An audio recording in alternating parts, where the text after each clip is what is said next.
can recognize organizations or associations, because it's very simple. Application is for as long as you have more or less 30 members who could complete the number of officers, no? Pwede na siya. For as long as we will comply the requirements set forth. So, how can we recognize organization or association ug wala sila ni submit or ni comply with requirements? Even the ITDUA, if before, for the past years, this organization was recognized, but the fact that they have not renewed the requirements, so of course dili na sila legally binded karon ng ilang policy. Opo. Yes po, yes po, Honorable Ebal. Mr. Chair? Sa Article 8. Okay. Mr. Chair? Yes, Honorable Leader. Okay. May I know from our visitor, when was this ordinance approved? October 7, 2020 po. Okay. So this was only approved in October of 2020. Before 2020, Mr. Chairman, I could still remember when I was councilor of this municipality from 2010 to 2019. We usually acknowledge all TODAs, all Tricycle Operators and Drivers Association. In fact, I was able, being the committee chairman of the Committee on Rules at the time, I remember that the committee was able to acknowledge and recognize a few TODAs. Now, I think I respect the wisdom of the Sangguniang Bayan in 2020 when they approved this ordinance requiring only one TODA in the municipality. Now, after how many years, we have proven that I think this is not a very welcome development for the municipality of Ipil. My suggestion is we need to the committee on transportation, perhaps we can go back to the old practice that we had. Recognize all the TODAs, but we will still encourage them to be under a federated organization. So the ITDUA is going to be a federation of all TODAs in the municipality of Ipil, so that we will not be binded so much and our hands will not be tied so much with one organization only. With the wala tayong problema. That's my suggestion, Mr. Chair, to the committee, considering that this has been referred already to the Committee on Public Transportation. Thank you, Mr. Chair. Okay. Mr. Chair. Yes, Honorable Catalunya.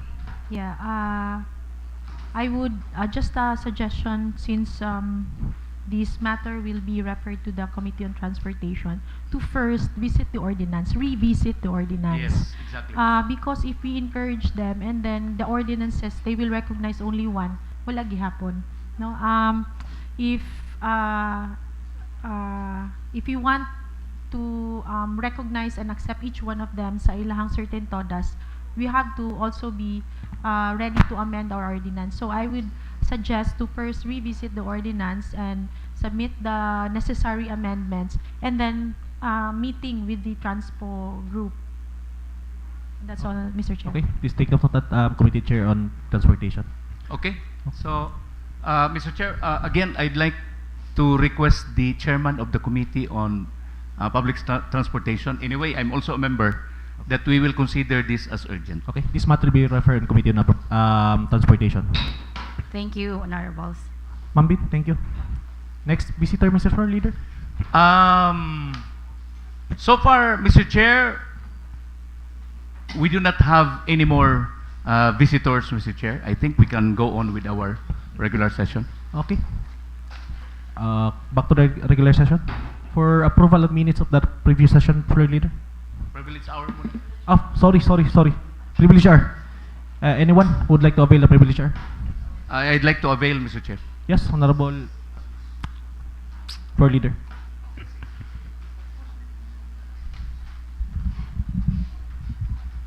A pleasant good morning to our presiding officer, Honorable Ayan Sabihon.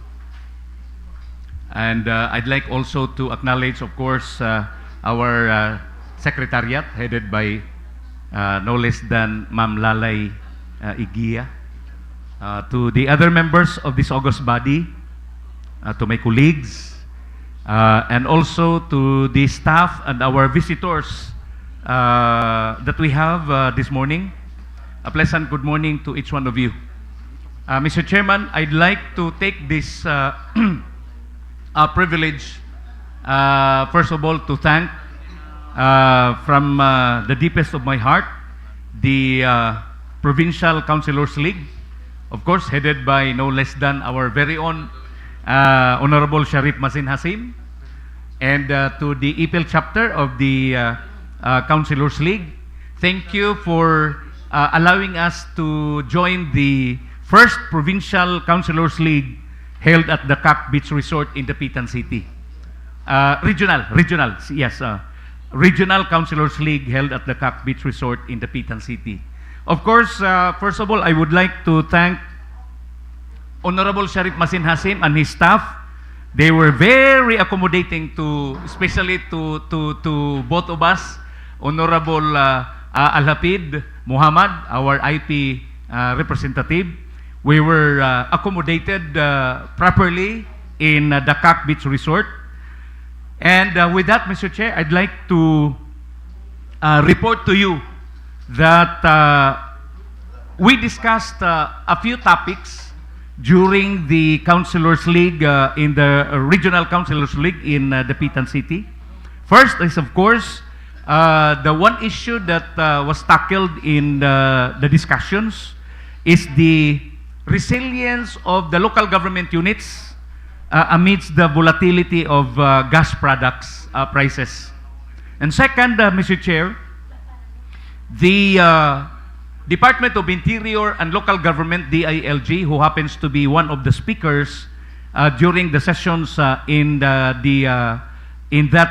Councilors League, Mr. Chairman, also urges the local government units like Ipil to be prepared as our country faces a looming El Nino weather phenomenon. This is very important according to DILG. And with that, Mr. Chair, I am proposing an ordinance.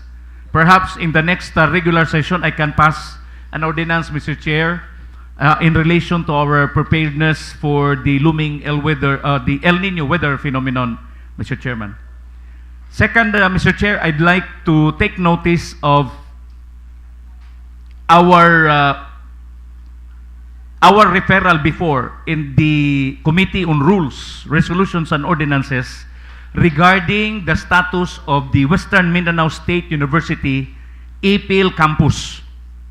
Mr. Chair, I'd like to inform this august body, although this is not yet very official, but I'd like to make a report that this is a very legitimate report coming from Western Mindanao State University Ipil campus. The management, Mr. Chair, have initially agreed to our offer, the offer of the committee. Of course, I will not fully divulge the details of the proposal yet, so as not to preempt, Mr. Chair, the said move by both WIMSU Ipil campus and the local government unit of Ipil. One thing I can assure, Mr. Chairman, is that WIMSU agrees 100% to our offer. So, salamat kay sa Ginoo ni ana. And WIMSU, with that informal meeting, Mr. Chairman, the other day, I advised them to write a formal letter addressed to the office of the local chief executive, Honorable Ramses Troy Oligario, and tell the mayor of their intention to accept all of our offers, Mr. Chairman. And of course, when that time comes, the local chief executive will refer that to the Sangguniang Bayan for proper action. So we will just wait for that time to come, Mr. Chairman. But one thing I can assure you is that we are trying now to finally resolve the issue between Wensu, Ipil campus, and the local government unit of Ipil. This is good news for all of us. And lastly, Mr. Chairman, last night I was able to meet our provincial health officer in the person of Dr. Ulysses Silorio.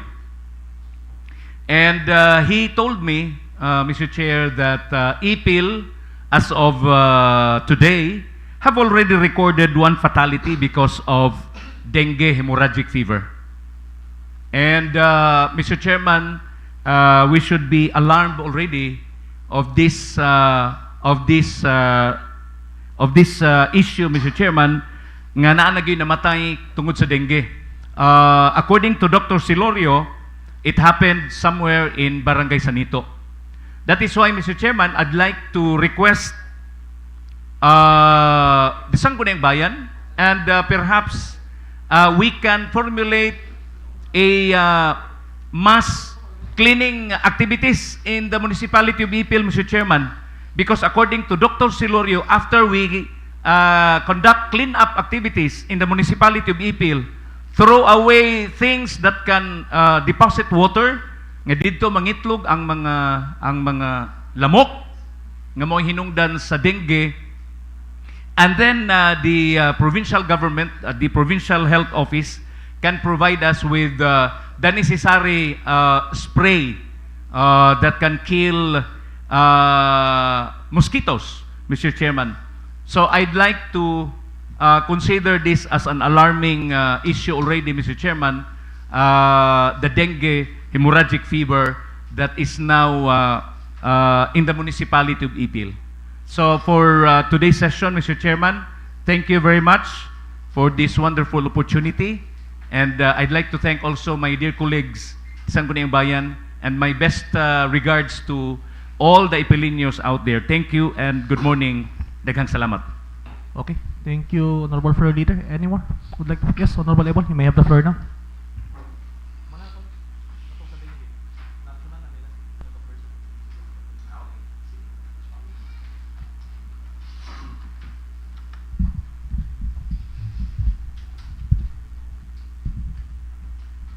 The Honorable Presiding Officer, Honorable Ayan Sabihon, the Honorable Majority Floor Leader, the Honorable Jong Alcorisa, Madam Lalay Igia, our Secretary to the Sangguniang Bayan, my fellow colleagues, our visitors, our staff, my dear Ipilinos, good morning to each and everyone. Mr. Presiding Officer, distinguished guests in this august body, and to our hard-working secretariat, and to the good people of Ipil, I would like to address this message to all of us. This is to address an essential pillar of our local governance: fiscal responsibility, revenue integrity, and the collection of our public market stakeholders. This is the recommendation of the Municipal Economic Enterprise Office through Mr. Benedict Pagara. Our public market, Mr. Chair, serves as the economic heartbeat of Ipil. Every day, thousands of pesos change hands between our local market vendors and municipal revenue collectors. These funds are vital. They fuel our local economy and fund basic services of our constituents. However, Mr. Chairman, our current manual system leaves room for human error, missing receipts, and financial disputes. Whenever a vendor claims they paid, but a collector lacks the records to prove it, trust breaks down And so when revenues leakages occur, the entire municipality of Ipil suffers. We cannot build a progressive Ipil on an outdated tracking system. We need a definitive solution that will protect our market vendors from unfair collections and guarantees that every single peso or centavo reaches the municipal treasury. To address this urgent need, Mr. Chair, this representation is formalizing a legislative measures. In fact, it is already calendared under the calendar of business for today, Mr. Chairman. An ordinance prescribing the statutory obligations of the municipal revenue collectors and market vendors operating within the territorial jurisdiction of the municipality of Ipil, Zamboanga, Sibugay Province, institutionalizing the mandatory use of official economic enterprise booklets, establishing a transition period and providing penalties for violations thereof. For simplicity, we will call this as the Ipil Market Collection Transparency and Booklet Ordinance of 2026. This ordinance, Mr. Chair, is firmly grounded in Section 16 of the Local Government Code of 1991, which mandates us to promote the general welfare, and Section 447, which empowers this body to regulate municipal markets. This legislation, Mr. Chair, introduces an easy yet powerful tool, the official serialized economic enterprise booklet. Allow me to highlight some of this system protects everyone involved. Every time a vendor pays their daily arkabala, o kanang bayro nun every day, the collector must write the exact amount, date, time, and receipt number directly into the vendor's booklets. The collectors must also sign it. This booklet serves as an indisputable physical proof of payments held in the custody of the vendor. No vendor can be falsely accused of non-payment if their booklet bears the signature of an authorized collector. It outlines clear administrative duties for personnel under the municipal economic enterprise.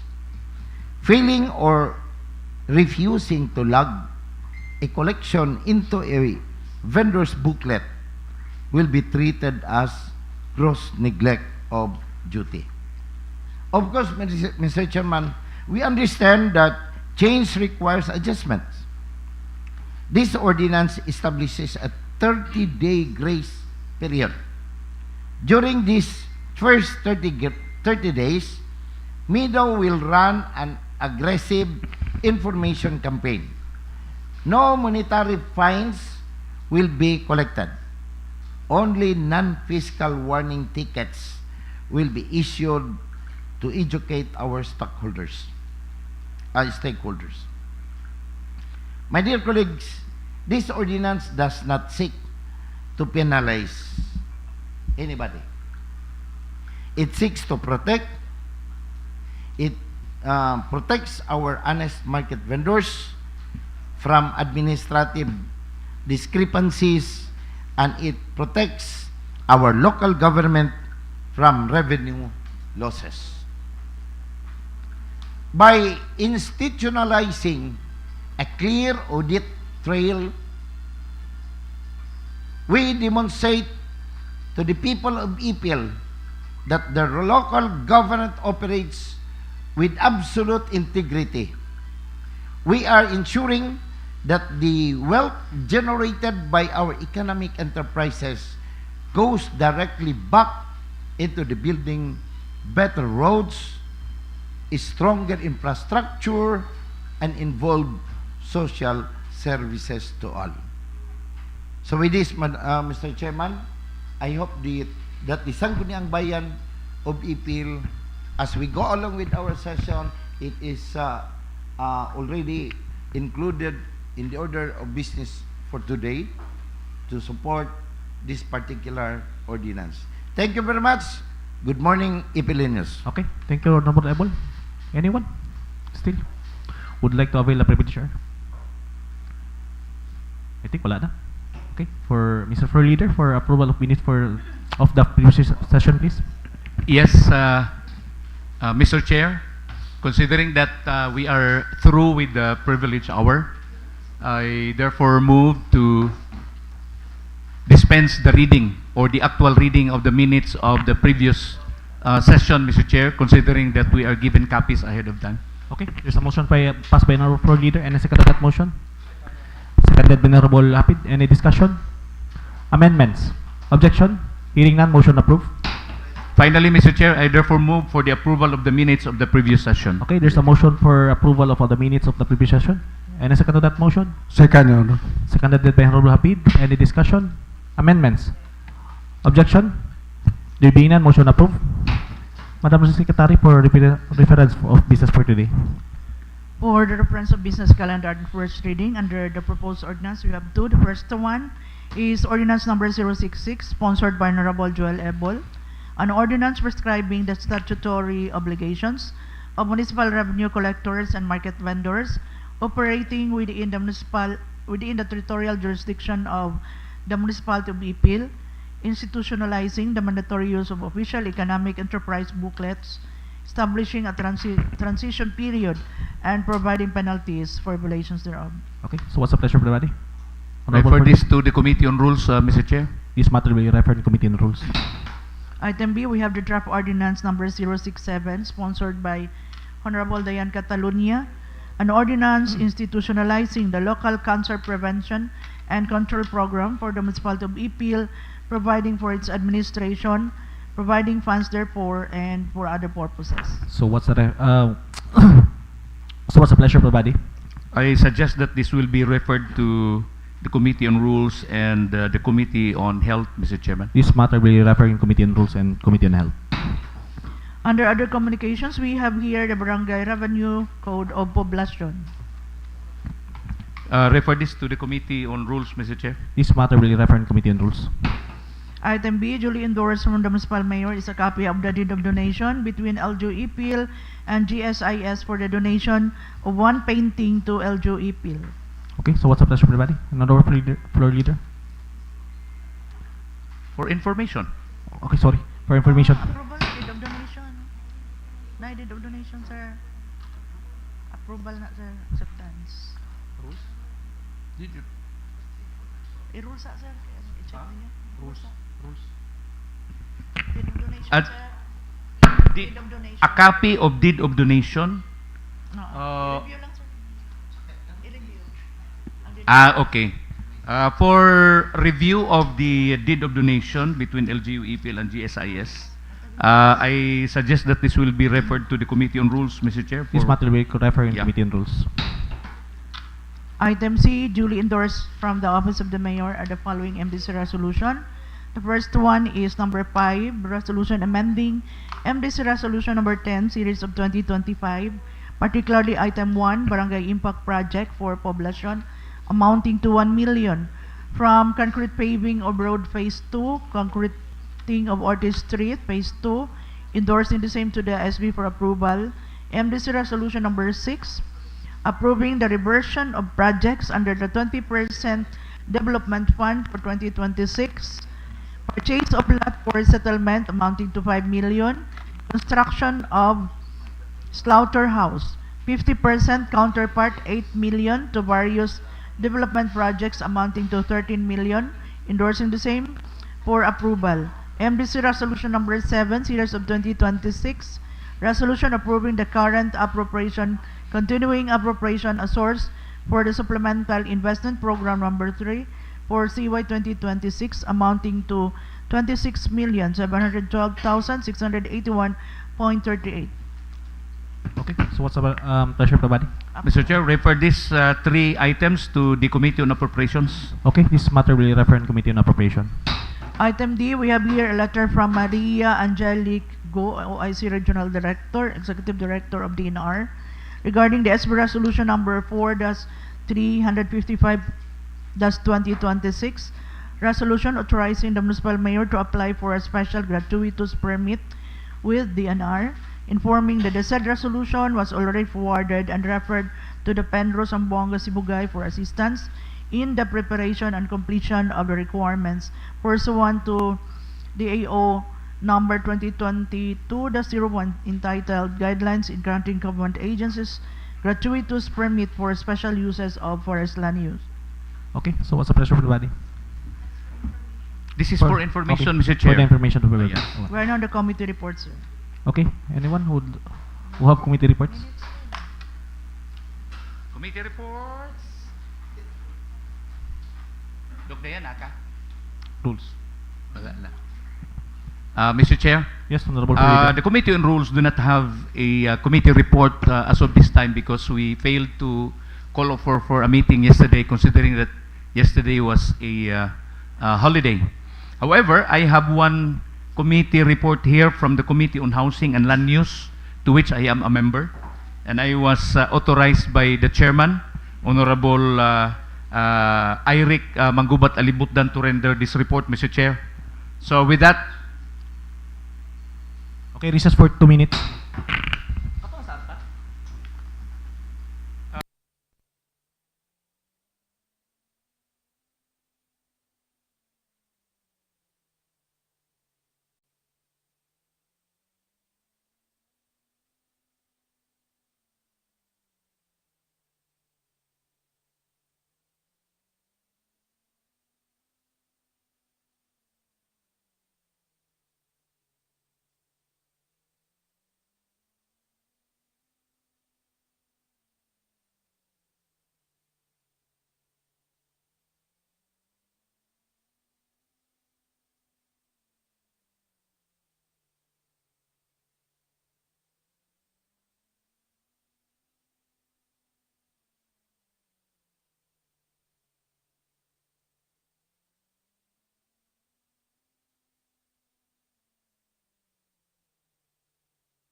Leader.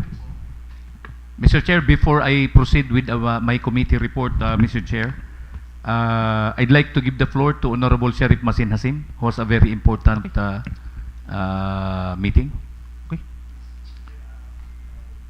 Okay, sure. For the another. Okay. Thank you. Thank you, Mr. Honorable Chair. Hasip. Thank you. Thank you. Okay.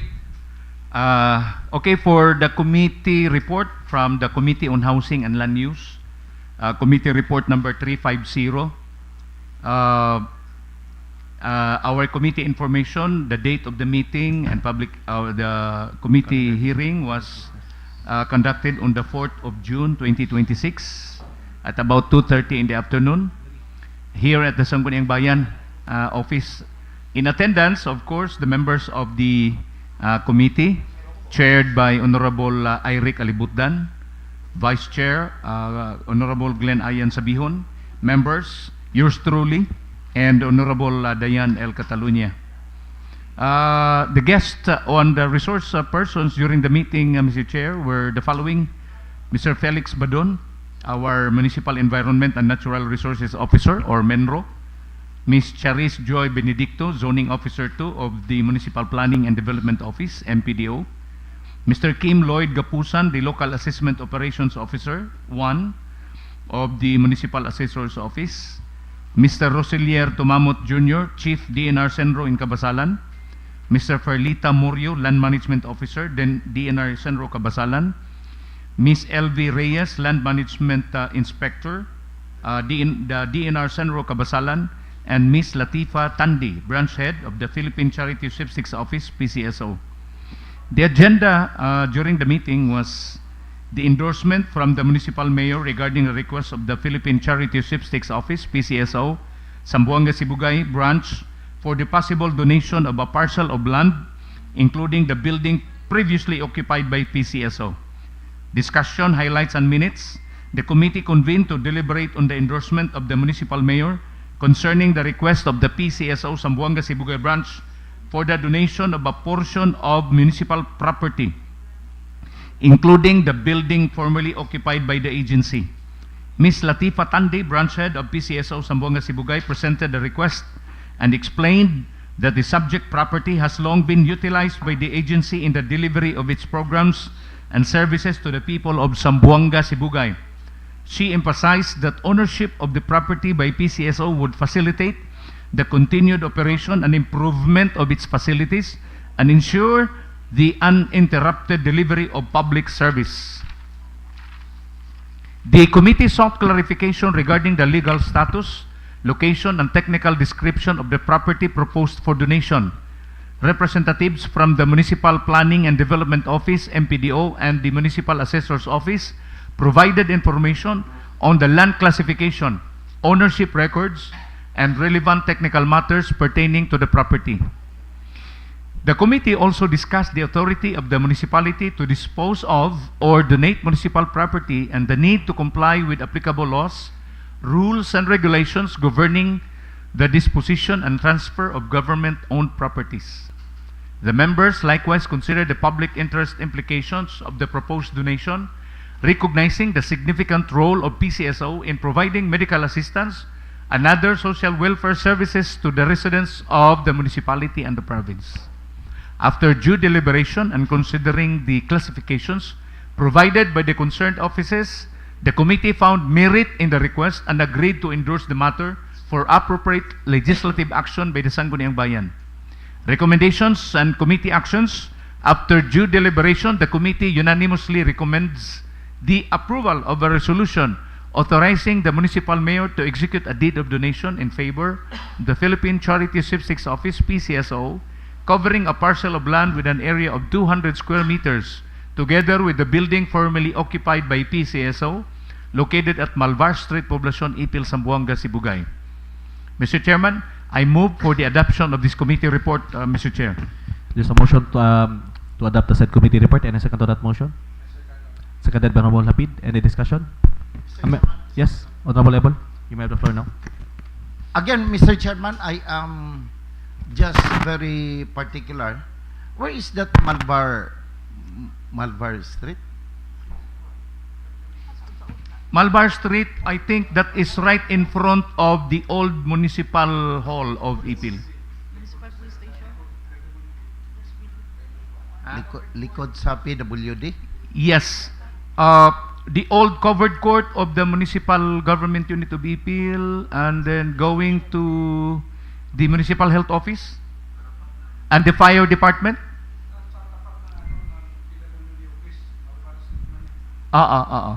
Yes. Okay.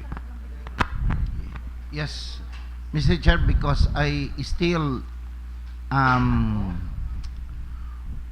my observation that as much as possible, if there are donations that will be extended by the local government unit of EPL, they could be accommodated unta og pwede diri ra dapit sa ato ang area sa Kwan, diri sa Taway ba. Because again, for me, I would like to stress out that if pwede lang unta dili na siya diha mahurot og donate ng area diha, because we must think it over and we must consider that that area is a commercial site. So that's my intention, Mr. Chair. I am not against donating parcel of land for development, especially to the needed mga national offices. But for that particular area, which is very much considerable for business, murag sayang ba nga ato araw niyang a little by little ato na mahurot og donate din ha. I just want to put my observation on record, Mr. Chairman. Thank you. Okay. Thank you, Honorable Ebon. Mr. Chair, Yes, Honorable for Leader. of course we acknowledge the intention of Honorable Joel. Of course, that is also the intention of everybody.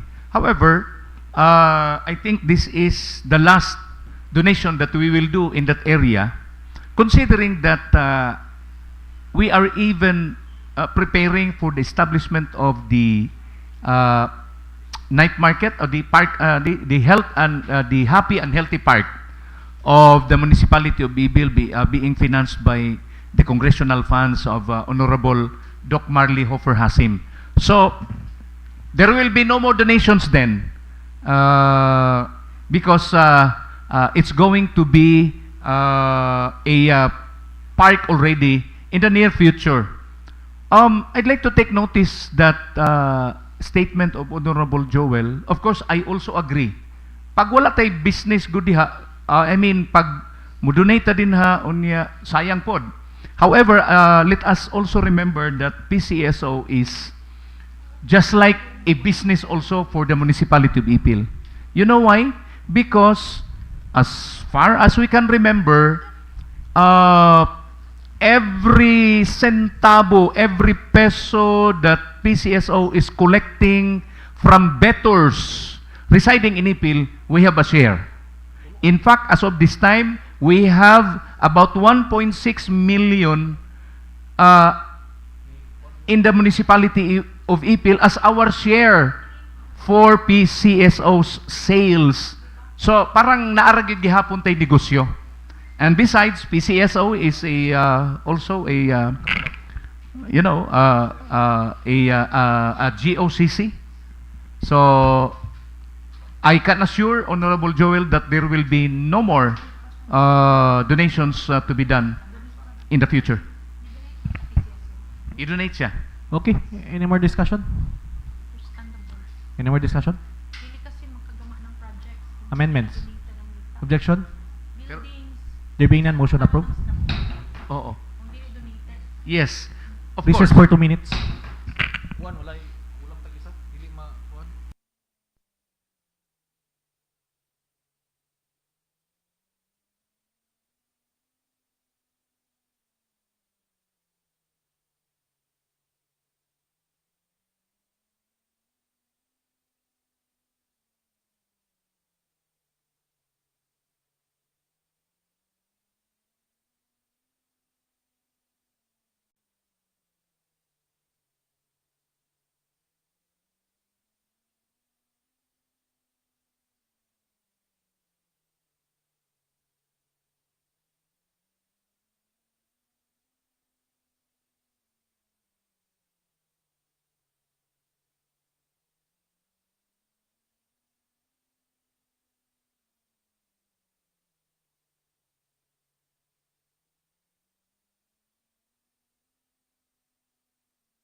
Thank you, Mr. Chair. And I'd like to continue the report that I have under the Committee on Housing and Land Use. Of course, Mr. Chair, after the proper acceptance of this report, I therefore move for a resolution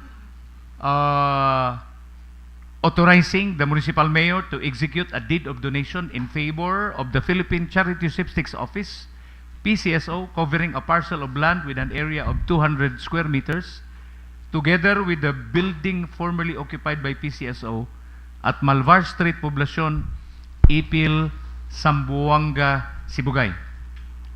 Okay, there's a motion passed by Honorable Floor Leader. Any second to that motion? I second, Your Honor. Seconded by Honorable Hapid. Any discussion? Amendments? Objection? There being none, motion approved. Furthermore, Mr. Chair, I'd like to pass a resolution approving the content of the deed of donation, Mr. Chair. Okay. There's a motion passed by Honorable Floor Leader. Any second to that motion? Second, Your Honor. Seconded by Honorable Hapid. Any discussion? Amendments? Objection? Hearing none, motion approved. That's all for today's committee report, Mr. Chair. Thank you. Thank you, Honorable Floor Leader. Any committee report? I Yeah. have one committee report, Yes. Mr. Chair, for the Committee on Good Governance. A committee referral, an endorsement from the Office of the Human Resource Management pertaining to a complaint of Ms. Joylene Sagin requesting for appropriate action. So, the findings, this committee submits this report pursuant to the referral of the Civil Service Commission Contact Center ng Bayan dated May 7, 2026 and the subsequent formal protest of the complainant Joylene A. Sagino addressed to the Anti-Red Tape Authority and the DILG Region 9 dated May 22, 2026, alleging total inaction on the part of the LGU Ipil and raising preemptive objections against any referral of the complaint back to the Punong Barangay for handling and any further delay in docketing the matter. The committee provides the following timeline. A complaint from ARTA with subject formal protest against LGU inaction and preemptive objection to procedural runaround was duly endorsed to the Secretary of the Sangguniang Bayan last June 4, 2026 through endorsement from the Office of the Human Resource Management. The above subject was referred to appropriate committee on its regular session last June 10, 2026. The committee convened to evaluate the pertinent documents submitted last June 11, 2026, and a supplemental communication from the complainant was likewise received dated June 11, 2026. A consultative discussion with the DILG Provincial Director was conducted last June 12, 2026. Stating the context of the email received from the complainant last June 11, the complainant has filed a separate notarized complaint against the concerned elective barangay official directly to the Office of the Ombudsman, Mindanao, Davao City, covering the allegations of grave misconduct on conflict of interest. What remains properly for resolution before this Sangguniang Bayan, as expressly delineated by the complainant herself under CTNWM 2026-0522-0117, is limited to the disciplinary charge of gross neglect of duty and undue delay in the performance of official duty by the LGU of Ipil. As no complaint, affidavit, answer, or position paper has yet been submitted to or received by this committee pertaining to the complaint of the erring barangay official of Barangay Pangi at time of this report, the following findings are confined to the threshold question of jurisdiction of the Sangguniang Bayan of Ipil over the complaint forwarded to the Anti-Red Tape Authority. Section 61C of the Republic Act 7160 provides that complaint against an elective official of the municipality shall be filed before the Sangguniang Panlalawigan, whose decision may be appealed to the Office of the President. So, with these findings, Mr. Chair, these are the following recommendations. For lack of statutory disciplinary authority over co-equal official, this matter be referred to appropriate quasi-judicial body for action. And number 2, Mr. Chair, copy of this committee report be furnished to the complainant Joy Lynn A. Sagino. I move for the adoption of this committee, Mr. Chair. There's a motion for the adoption of the said committee report. Any second to that motion? Second, Mr. Chair. Seconded by Honorable Floor Leader. Any discussion? Amendments? Objection? Hearing none, motion approved. Okay. Any more committee report? Okay, Madam Secretary, business for today, for second reading.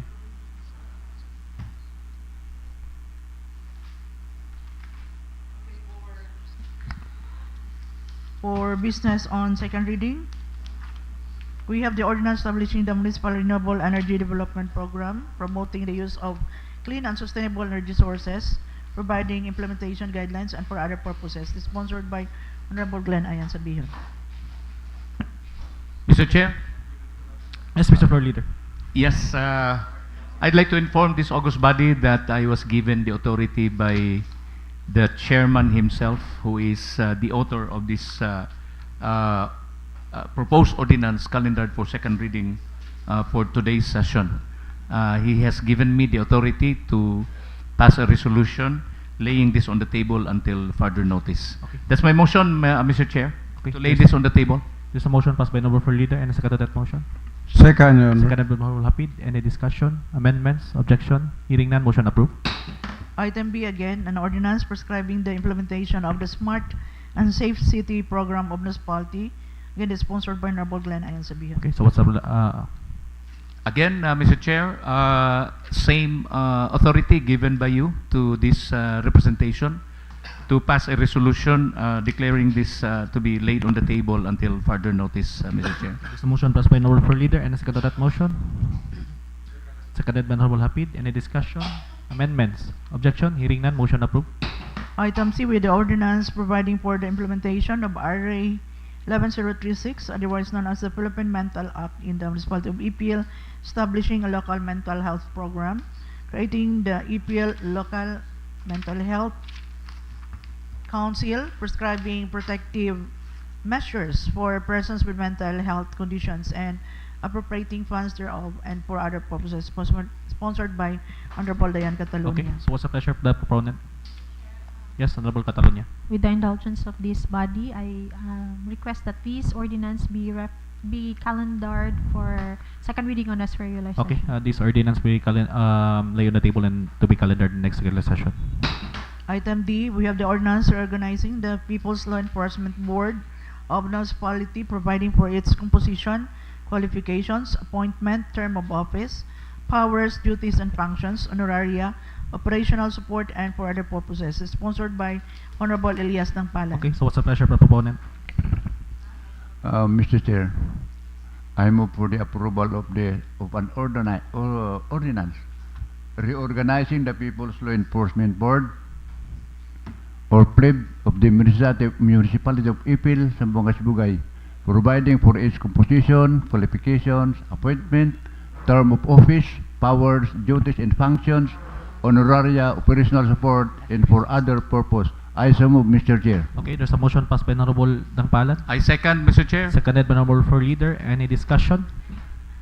Mr. Chair, Yes, Honorable Catalonia. for the discussion, just for maybe a quick reminder to the proponent, as discussed during the meeting, on the amendment of the title of this ordinance and the amendment by deletion on the section 4 of this proposed ordinance. That's all, Mr. Chair. Okay. Any discussion? Any more discussion?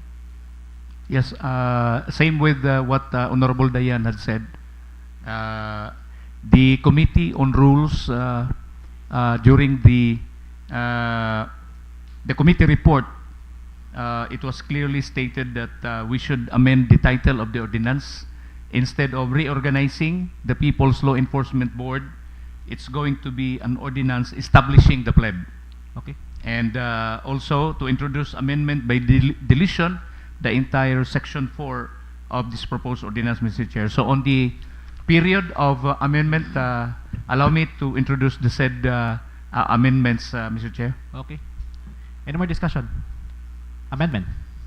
Amendment, Mr. Chair? Yes, Honorable for Leader. First amendment, I therefore move for an amendment by changing the title of the ordinance from an ordinance reorganizing the People's Law Enforcement Board or pleb of the Municipality of Ipil, Zamboanga, Sibugay, providing for its composition, qualifications, appointment, term of office, powers, duties and functions, honoraria, operational support, and for other purposes, to an ordinance establishing the People's Law Enforcement Board or pleb of the Municipality of Ipil, Zamboanga, Sibugay, providing for its composition, qualifications, appointment, term of office, powers, duties and functions, honoraria, operational support, and for other purposes. Okay.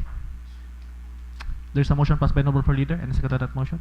Mr. Chair, Yes, Honorable may Cataluna. we ask the proponent if he will yield to the proposed amendment by the floor Okay. leader?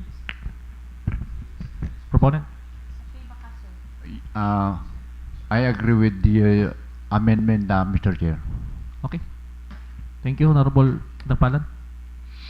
Any Uh, discussion? There's a motion passed by Honorable for Leader. Any second to that motion? Seconded by Honorable Catalunya. Any discussion? Amendments? Objection? Hearing none, motion approved. Back to the main motion that been amended once.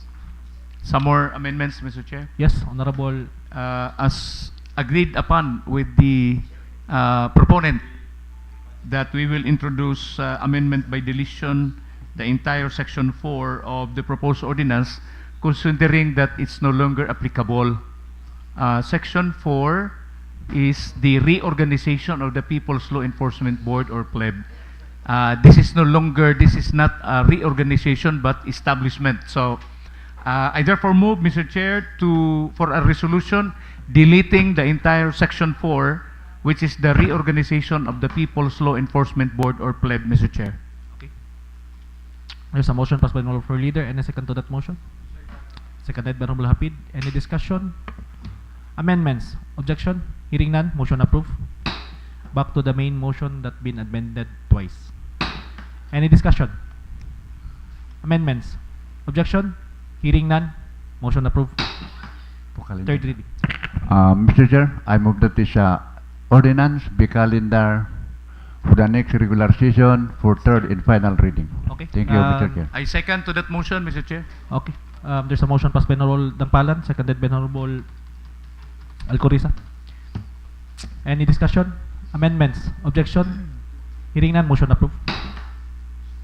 Item E, we have here the ordinance amending by addition Rule 4, Section 1-16, Standing Committees of Municipal Ordinance Number 9-636-2022, also known as the Internal Rules of Procedure of the Sangguniang Bayan, by creating the Committee on Games, Amusements and Gaming, Committee on Legislative Tracking, Committee on Technical, Vocational and Skills Development as additional standing committees, defining their respective jurisdictions and for other purposes, sponsored by Honorable Alberto Alcoriza Jr. Okay, so what's the pleasure of the proponent? Yes, thank you, Mr. Chair. With this, I therefore move for the approval of this amendatory ordinance number 063, series of 2026, an ordinance amending by addition Rule 4, Section 1-16, Committees of Municipal Ordinance number 09-636-2022, or known as the Internal Rules of Procedures, IRP, the Sangguniang Bayan of Ipil, Zamboanga, Sibugay, by creating the Committee on Games, Amusement, and Gaming. Second, the Committee on Legislative Tracking, and the third, the Committee on Technical, Vocational, and Skills Development as additional standing committees, defining the respective jurisdictions and for other purposes. For second reading, Mr. Chair. Okay, there's a motion passed by Honorable for Leader. And second to that motion? Seconded by Honorable Dangpalan. Any discussion? Discussion, Mr. Chair. Yes, Honorable for Leader. I think this is very timely that we will add these three committees. The Committee on Games, Amusement, and Gaming. We are very much aware that there are instances that we need the services of this particular committee. Secondly, the Committee on Legislative Tracking. The work of this committee is to track all approved ordinances if they are being implemented, and recommend that the ordinances be implemented, no, as soon as possible. So this particular committee will play a very important role also in the Sangguniang Bayan. And lastly, the Committee on Technical, Vocational and Skills Development, Mr. Chair. In fact, we need to establish this committee in the Sangguniang Bayan because even in the Senate, there is such as Committee on Technical, Vocational and Skills Development. I think the committee chairman of this is the Honorable Senator Joel Villanueva. So we also need to have this kind of committee, Mr. Chair, considering that in the municipality of Ipil, we already have a few technical vocational schools operating in the municipality. So kinahanglan nato nga naagi particular committee nga magtutok nila. So that's the philosophy behind this amendment by addition, Mr. Chair, to our internal rules and procedures, Mr. Chair. Okay. Any more discussion? Discussion? Amendments? Objection? Hearing none, motion approved. I thank you, Mr. Chair. I therefore move that this proposed ordinance number 063, series of 2026, will be calendared for third and final reading in the next regular session, Mr. Chair. Thank you. There's this ordinance will be calendared and to be calendared by next regular session and to be third and final reading. Okay, under business on third and final reading, we have two. The first one is the ordinance prohibiting any person from roaming, loitering, or appearing topless or half naked in public places within the municipality of Ipil and providing penalties for violations thereof. Okay. Those in favor of this ordinance, say aye and raise your hand. Aye.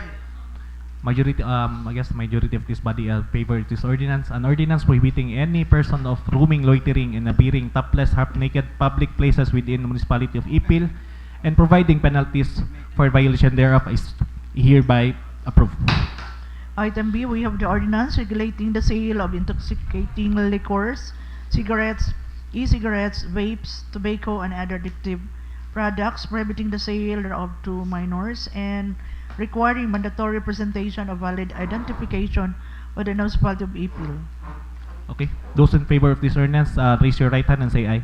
Aye. Okay. Majority, I think majority of this body is favor of this ordinance. An ordinance regulating a sale in intoxicating liquors, cigarettes and e-cigarettes, vapes, tobacco, and other addictive products, prohibiting the sale of thereof to the minors and requiring mandatory presentation of valid identification within the municipality of Ipil is hereby approved. There are no other matters, Okay. sir. Other matters? Yes, Honorable Abel. We have already our invited guest.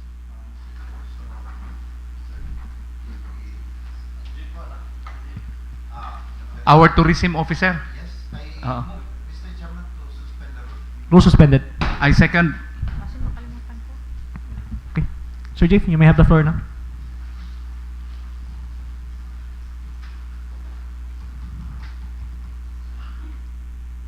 Okay. Mr. Chair. Yes, Honorable Abel. May I ask from our visitor, Mr. Chairman, if that boardwalk, their project at Barangay Buluan, is under the tourism office project, and who is the contractor of that particular project? Boardwalk. Good afternoon, Mr. Chair. Good afternoon to the honorable members of the Sangguniang Bayan. The project is currently implemented by the TIESA, Yes, sir. Okay. and not under our office or the local government of Ipil. And for the name of the contractor, sir, siguro pwede ko maka-retrieve it's a collaboration between, I think there's two names sa ilang tarpaulin sa Buluan.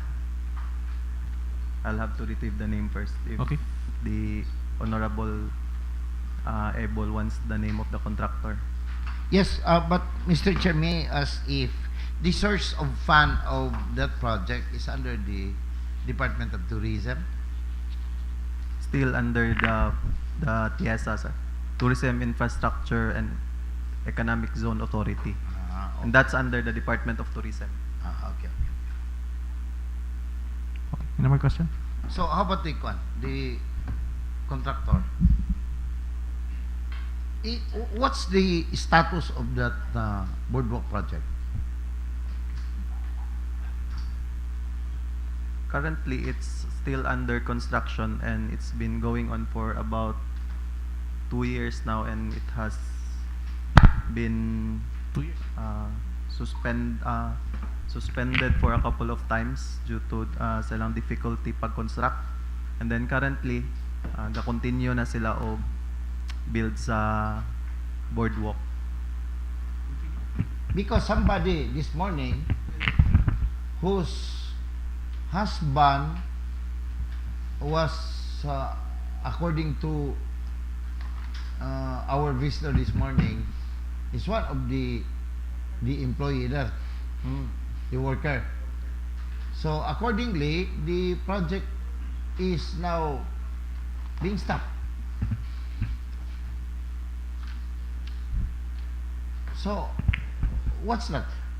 Was there any information that this project will be continued, or was there already an information na exhausted na ang budget, or what shall we do with that particular boardwalk project in Bulucan? Regarding your concern, or Honorable Ebol, perhaps we could request that information from mismo sa TIESA. It's better na it's coming from them because they are the one who is implementing the project. I agree with that, Honorable Level. Siguro, maybe next session, invite na lang siguro natong ITESA siguro. Yes, Mr. Chair, because if asa ang base aning CHESA, kasi maglisod taan ni nag-reach out ba? Hama na kabisang CHESA, Sir Jeep. Metro Manila. Metro Manila. Metro Manila sa Pasay. For any But from time to time, they have an architect coming here and inspecting their project and its progress.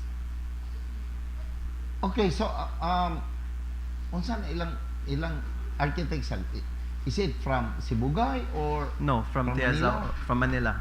TIESA Para- gyapon siya. Okay, so whenever we will be passing an invitation through resolution, Mr. Chairman, so of course the resolution be addressed to CHESA in Manila. I have here name who is the acting COO and the vice chairman of the CHESA, Mr. Mark Lapid, Mark Lapid, former governor. the former governor. Former governor of Pampanga. Okay. So, Mr. Chair, may this representation would like to introduce later on Okay. a resolution so that at least we can perhaps invite anybody from CHESA to explain the status of that particular boardwalk project. Okay. Okay. Any more question? Okay. Thank you, Sir, Mr. Chair. Sir Jeep, thank you. Thank you. Thank you sa Thank you, time Mr. na pagkatag. Thank you, Mr. JV Inoferio. Any more other matters? I have other matter, Mr. Chair. for Yes, Honorable Catalunya. consideration. Since this pertains to our statutory obligations to our staffs, I move for the urgency of this matter, Mr. Chair. Yes, there's a motion passed by Honorable Catalunya. Any second to that motion? Second, Seconded by Honorable Floor Leader. Any discussion? Amendments? Objection? Hearing none, motion approved. Submitted before us is the supplemental budget number 2 for our consideration. I think each one of us got a copy of it. So I move that this matter be referred to the Committee on Appropriation for swift action, Okay. Mr. Chair. There's a motion passed by I Honorable second, Catalunya. Mr. Chair. Seconded by Honorable Floor Leader. Any discussion? Amendments? Objection? Hearing none, motion approved. Yes, Honorable Ebol. Thank you very much, Mr. Chairman. As earlier being discussed by this representation, Mr. Chair, I move for a resolution inviting Mr. Mark Lapid, the COO and the Vice Chairperson of the TIESA, Okay. to Sorry to interrupt. Recess for 2 minutes. Siguro, Mark Lapid, representative na lang na kung ano, nakakon niya. Ha? Video na lang siguro. come again? Dili lang si Mark Lapid atong dito address. Or